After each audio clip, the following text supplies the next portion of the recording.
ગુજરાતમાં ઔદ્યોગિક વિકાસ. ગુજરાત ભારતના સૌથી અદ્યતન ઉત્પાદનનો પાયો છે. ગુજરાતમાં નિયમિતપણે અપડેટ થતી ઔદ્યોગિક નીતિઓ, નિકાસ પ્રોત્સાહન યોજનાઓ, વિદેશી રોકાણો માટે પ્રેફરન્શિયલ પ્રોત્સાહનો અને OEM ફર્મ અને MSME ક્લસ્ટરોની ઇકોસિસ્ટમથી લાભ મેળવે છે. ગુજરાત એ ભારતનું સૌથી શહેરી અને ઔદ્યોગિક રાજ્ય છે, જે દેશના ભૌગોલિક વિસ્તારના માત્ર 6% અને તેની વસ્તીના 5% હોવા છતાં રાષ્ટ્રીય કુલ સ્થાનિક ઉત્પાદન GDPના લગભગ 8% હિસ્સો ધરાવે છે. નાણાકીય વર્ષ 2022-23માં ગુજરાતનું કુલ રાજ્ય સ્થાનિક ઉત્પાદન વર્તમાન ભાવે 22.03 ટ્રિલિયન અંદાજે $288.73 બિલિયન છે, જે વાર્ષિક ધોરણે 13.3%નો વધારો દર્શાવે છે. ગુજરાત ભારતના ઔદ્યોગિક ઉત્પાદનમાં નોંધપાત્ર યોગદાન આપે છે અને દેશની નિકાસમાં મુખ્ય છે, જે કુલ 20% છે.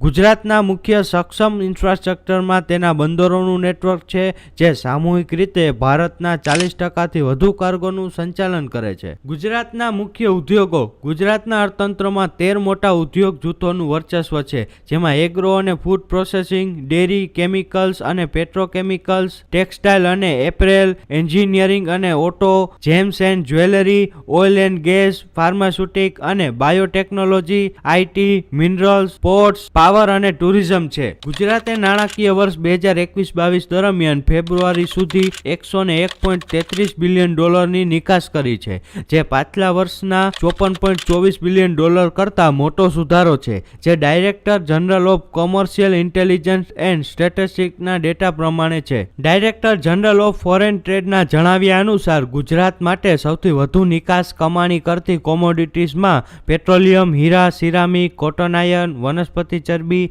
કાપડ, તેલના બીજ, મશીનરી, એન્જિનિયરિંગ ઉત્પાદનો અને પિત્તળના ભાગોનો સમાવેશ થાય છે. Food processing unit. ગુજરાતમાં 30,000 food processing unit, 45 dairy plant અને 560 કોલ્ડ સ્ટોરેજ સુવિધાઓ અને ફિશિંગ પ્રોસેસિંગ યુનિટ છે. નાણાકીય વર્ષ 2020 દરમિયાન રાજ્યએ દૈનિક 20.343 મિલિયન લીટર દૂધનું ઉત્પાદન કર્યું હતું. ગુજરાતમાં 8 પેટા એગ્રો ક્લાઇમેટ ઝોન અને 20 એગ્રો એક્સપોર્ટ ઝોન છે. IT-BPM. ભારતના ઇન્ફોર્મેશન ટેકનોલોજી અને IT સક્ષમ સેવાઓ ક્ષેત્રમાં કરવામાં આવેલ રોકાણમાં ગુજરાતનો હિસ્સો 100% છે. ગુજરાતમાં 5,000થી વધુ નાના, મધ્યમ અને મોટા ઉદ્યોગ છે, જે IT સાથે સંકળાયેલા છે. ગુજરાતમાં IT ક્લસ્ટરો અમદાવાદ, ગાંધીનગર, વડોદરા અને સુરત શહેરમાં ફેલાયેલા છે. ગુજરાત સેમિકન્ડક્ટર પોલિસી 2022-27 અને ગુજરાત ITES પોલિસી 2022-27 જેવી નીતિઓથી ગુજરાતને ફાયદો થાય છે. ITES ની નીતિ હેઠળ 1 લાખ સીધી નોકરી મળે છે. સેમિકન્ડક્ટર. ગુજરાતના ઇલેક્ટ્રોનિક સિસ્ટમ ડિઝાઇન અને મેન્યુફેક્ચરિંગ સેક્ટરમાં ઉદ્યોગ સાહસિકો અને રોકાણકારો માટે જમીન, પાવર, વોટર ટેરિફ પર સબસિડીની શ્રેણી ઓફર કરે છે. 2027ની 5 વર્ષની સેમિકન્ડક્ટર પોલિસીનો હેતુ રાજ્યમાં સેમિકન્ડક્ટર અને ડિસ્પ્લે ફેબ્રિકેશન મેન્યુફેક્ચરિંગ બેઝની સ્થાપના ઉપરાંત પ્રોજેક્ટના અમલીકરણને ઝડપી બનાવવાનો છે. આ મહત્વાકાંક્ષાને અનુરૂપ US chip maker micron technology તેના પ્રથમ એસેમ્બલી, ટેસ્ટિંગ અને પેકેજિંગ પ્લાન્ટનું નિર્માણ JIDC સાણંદ ખાતે કરે છે. ટાટા પ્રોજેક્ટ્સે ATMP પ્લાન્ટ બનાવવાનો કોન્ટ્રાક્ટ મેળવ્યો છે અને કંપની મુજબ Sanand factory green building council LEED gold સ્ટાન્ડર્ડનું પાલન કરે છે, જેમાં પાણીની બચત કરતી અત્યાધુનિક તકનીકોનો સમાવેશ કરવામાં આવશે, જે ઝીરો લિક્વિડ ડિસ્ચાર્જ સિસ્ટમને સરળ બનાવશે. ઓટોમોબાઈલ અને તેને લગતા ઉદ્યોગ. ભારતના પરિવહન સાધનોના ઉત્પાદનના કુલ ઉત્પાદનમાં ગુજરાતનો ફાળો 9% છે. ગુજરાત રાજ્યએ અમદાવાદ સાણંદ, માંડલ બેચરજી, હાંસલપુર વિઠ્ઠલપુર, વડોદરા હાલોલ અને રાજકોટમાં ઓટો ક્લસ્ટર્સ સ્થાપ્યા છે. ગુજરાતમાં મજબૂત હેવી લાઇટ એન્જિનિયરિંગ સેક્ટર છે, જે સ્થાનિક ઓટો ઉત્પાદનને આધારને ટેકો આપે છે. ગુજરાતમાં પ્લાન્ટ ધરાવતા મુખ્ય auto makers Maruti Suzuki, Tata motors, MG motors, Honda motorcycle and scooter India અને હીરો મોટોકોર્પ છે. સાણંદ મંડળ બેચરજી ઇન્વેસ્ટમેન્ટ વિસ્તાર જાપાનીઝ ઔદ્યોગિક ઝોન ધરાવે છે. ટાટા મોટર્સે ફોર્ડ ગુજરાત પ્લાન્ટનું સંપાદન પૂર્ણ કર્યું હતું.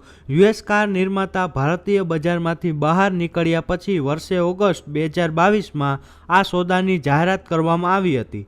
ટાટા મોટર્સ ભારતીય ઇલેક્ટ્રિક વાહન બિઝનેસમાં $2 બિલિયન નું રોકાણ કરવાની અને 2025 સુધીમાં 10 મોડલનો પોર્ટફોલિયો બહાર પાડવાની યોજના ધરાવે છે. કેમિકલ્સ, ફાર્માસ્યુટિક અને પેટ્રોકેમિકલ્સ ઉદ્યોગ. ગુજરાત ભારતમાં અગ્રણી ફાર્માસ્યુટિક મેન્યુફેક્ચરિંગ હબ છે અને સેક્ટર ટર્નઓવર 33% અને ભારતની ફાર્મા નિકાસમાં 28% હિસ્સો ધરાવે છે. રાજ્ય પાસે 3500 થી વધુ લાયસન્સ ધરાવતા ખાનગી કંપની છે અને તે એક મુખ્ય બાયોટેક ડેસ્ટિનેશન પણ છે. ગુજરાતમાં 130 FDA પ્રમાણિત દવાઓનો ઉત્પાદન પ્લાન્ટ છે. અમદાવાદ અને વડોદરા શહેર રાજ્યમાં ફાર્મા સુવિધાઓ માટે ટોચના સ્થળો છે. ગુજરાતમાં ફાર્માસ્યુટિકલ પ્લાન્ટ બનાવવા માટે ન્યૂનતમ મૂડીની જરૂરિયાત $1.22 મિલિયન છે. ગુજરાતમાં પેકેજિંગ, રસાયણો, એન્જિનિયરિંગ અને ફાર્મા પ્લાન્ટ મશીનરી મેન્યુફેક્ચરિંગ જેવા ફાર્મા સાથે સંકળાયેલ ઉદ્યોગોની એક પરિપક્વ ઔદ્યોગિક ઇકોસિસ્ટમ પણ છે. ભારતના કુલ પેટ્રોકેમિકલ ઉત્પાદનના 62% અને રાસાયણિક ઉત્પાદનના 35% માટે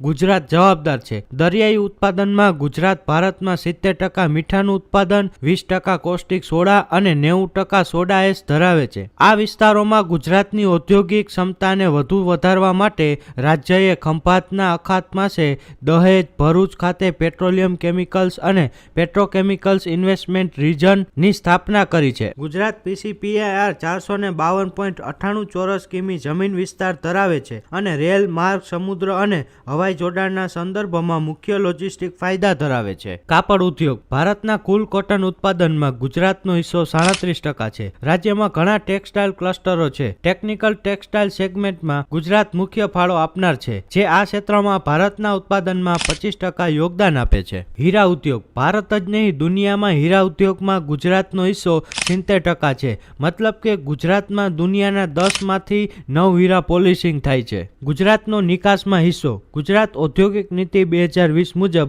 રાજ્ય સરકાર નિકાસકારો અને નિકાસલક્ષી એકમોને સુવિધા આપીને નિકાસને પ્રોત્સાહન આપે છે. ગુજરાતમાં યુરોપ, મધ્ય પૂર્વ, એશિયા પેસિફિક અને અમેરિકાના શહેરો માટે સીધી આંતરરાષ્ટ્રીય ફ્લાઇટ સહિત ઉત્તમ કનેક્ટિવિટી લિંક્સ છે. તે બંદરો સાથે 1600 કિલોમીટર દરિયા કિનારો ધરાવે છે. વધુમાં માર્ગ, હવાઈ અને રેલ દ્વારા ગુજરાત સાથે આંતરરાજ્યીય જોડાણ સારી રીતે વિકસિત છે, જે તેને લેન્ડલોક રાજ્યોમાં પ્રવેશ દ્વાર બનાવે છે. આમ ગુજરાત ભારતના ઔદ્યોગિક ઉત્પાદન અને વિકાસમાં પહેલા નંબર પર છે.